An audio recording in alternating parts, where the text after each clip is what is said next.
Double Gopal.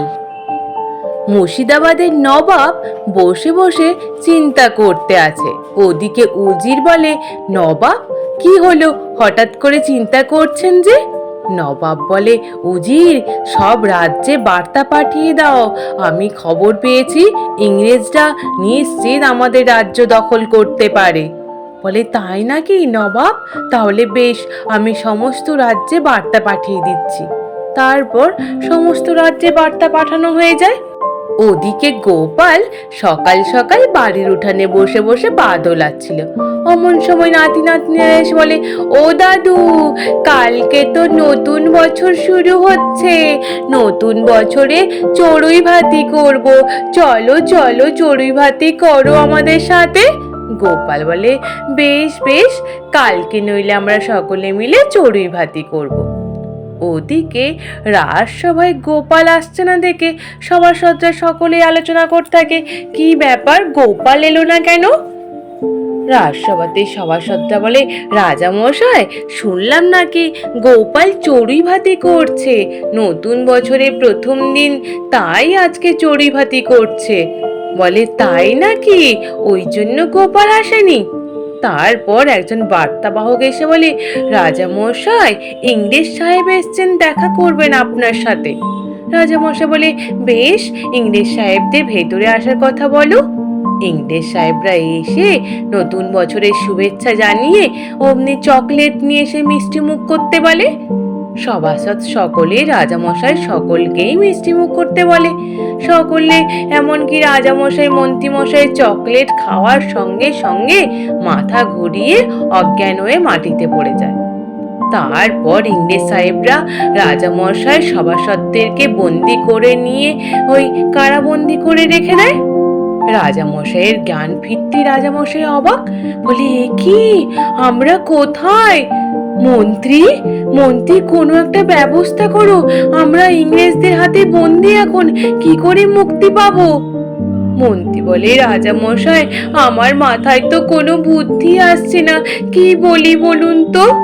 তারপর মন্ত্রী মশাই মনে মনে চিন্তা করে, এরা যা হবে হোক, আমাকে এখান থেকে বেঁচে পালাতে হবে, তার জন্য আমাকে একটা কিছু করতে হবে। অমনি ইংরেজ পাহারাদারদের সামনে এসে বলে, এই যে ভাই, এই যে পাহারা ভাই, তোমাদেরকে আমি এক বুদ্ধিমান ব্যক্তিকে ধরিয়ে দেব, গোপাল। গোপাল ওই হচ্ছে সব থেকে বুদ্ধিমান ব্যক্তি, আমাদেরকে আটকে রেখে কিছু লাভ হবে না, আমাকে নিয়ে চলো, আমি গোপালকে ধরিয়ে দেব।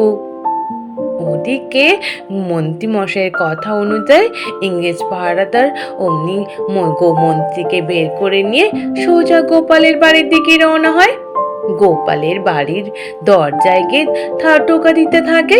গোপালের গিন্নি বেরিয়ে আসতেই অমনি বলে যে, গোপাল আছে, গোপাল। গোপালের গিন্নি বলে, না, ও তো বাড়িতে নেই, তো চড়ুই ভাতি করতে গেছে। মন্ত্রী মশাই বলে, গোপাল এলে গোপালকে বলবে ধরা দিতে, কালকে আমরা আসবো গোপালকে নিয়ে যেতে। অমনি বলে ইংরেজ বণিক সঙ্গে মন্ত্রী মশাই চলে যায়। ওদিকে পুটির বাবা সমস্ত কিছু দেখতে পেয়ে, জানতে পেরে গোপালের কাছে গিয়ে গোপালকে সব জানায়। গোপাল শুনে বলে, এ কি কথা বলো গো পুটির বাবা? বলে, হ্যাঁ হ্যাঁ গোপাল দাদা, ইংরেজ সাহেবরা রাজামশাই সভাসদ সকলকে বন্দি করে নিয়েছে, এমনকি তোমাকেও বন্দি করার জন্য তোমাদের বাড়ি এসেছিল। গোপাল বলে, তাহলে পুটির বাবা, আমাকে আলাদা ছদ্মবেশ ধারণ করতে হবে, তার জন্য ভোলা ময়রাকে ডেকে নিয়ে আসো। ভোলা ময়রাকে নিয়ে এসে গোপালের পোশাক পরিয়ে দিয়ে, গোপালের মতো সাজিয়ে দিয়ে ডবল গোপাল সেজে পড়ে দুজনে। গোপাল আর ভোলা ময়রাকেও আর এক গোপাল বানিয়ে দেয়। বলে, ভোলা ময়রা, তুমি আমার পোশাক পরে আমি সেজে থাকবে, সঙ্গে এই কালো চাদর মুড়ি দিয়ে ঘুরে বেড়াবে, যাতে ইংরেজ বণিকরা তোমায় দেখে ভাববে যে গোপাল ঘুরে বেড়াচ্ছে। বলে, এইরূপ করে তুমি আমার বাড়ির সামনে ঘুরে বেড়াবে। ভোলা ময়রাকে কালো চাদর মুড়ি দিয়ে হলুদ জামা আর লাল ধুতি পরিয়ে গোপালের বাড়ির সামনে ঘুরে বেড়াতে বলে। রাত্রিবেলা হতে অমনি ভোলা ময়রা কালো চাদর মুড়ি দিয়ে যখনই গোপালের বাড়ির সামনে যায়, মন্ত্রী মশাই ইংরেজ বণিককে বলে, এই তো গোপাল আসছে, এবার গোপালকে ধরে নিয়ে চলো। অমনি ভোলা ময়রাকে না দেখে কালো চাদর মুড়ি দেওয়া অবস্থাতে বেঁধে ধরে নিয়ে যায়। কারাবন্দি করার সময় ভোলা ময়রা বলে, এ কি, আপনারা আমাকে কেন ধরে নিয়ে এসছেন? অমনি মন্ত্রী মশাই বলে, ভোলা ময়রা তুমি? বলে, হে, আপনি আমাকে কি ভেবে ধরে নিয়ে এলেন? আপনি কি গোপাল? আমি তো গোপাল না, আমি তো ভোলা ময়রা। ইংরেজ বণিক তখন রাগ করে বলে, বেটা মন্ত্রী, তোমরা আমাকে ঠকিয়েছো, তোমাকে ওই কারাবন্দি অবস্থা আগে থাকতে হবে। অমনি সঙ্গে সঙ্গে মন্ত্রী মশাইকে আবার কারাবন্দি করে দেয়। মন্ত্রী মশাই সমানেই আবার কান্নাকাটি করতে থাকে। ওদিকে গোপাল ছদ্মবেশের ধারণ করে মুর্শিদাবাদের নবাবের বার্তাবাহক সেজে সোজা যায় রাজবাড়িতে। রাজবাড়িতে গিয়ে দেখে রাজ সিংহাসনে ইংরেজ বণিকরা বসে আছেন। অমনি গোপাল গিয়ে বলে যে, আমাকে আমাকে ওই মুর্শিদাবাদের নবাব পাঠিয়েছেন, আপনাদের জন্য মিষ্টি পাঠিয়েছেন ইংরেজ সাহেব। ইংরেজ সাহেব বলে, তাই নাকি? আমাদের জন্য নবাব মিষ্টি পাঠিয়েছেন, দাও দেখি খেয়ে।